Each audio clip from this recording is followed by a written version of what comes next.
खान साहब हुकूमत इस वक्त मुश्किल में नजर आ रही है। फ्रेश खान साहब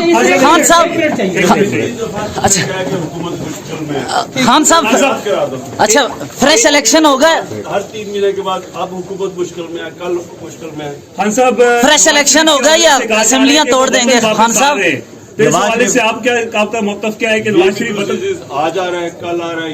ये जब पहले गया था ना सऊदी अरेबिया, तब भी हम सुनते थे अब आ रहा है, कल आ रहा है, जब तक वो समझौता खान साहब एक मिनट खान साहब फ्रेश इलेक्शन होगा, फ्रेश इलेक्शन करेंगे या असेंबलियां तोड़ देंगे? फ्रेश इलेक्शन करवाएंगे या असेंबलियां तोड़ देंगे? मुश्किल है। शहबाज शरीफ की तकरीर नहीं होती, उसकी जॉब एप्लीकेशन होती है। Mini budget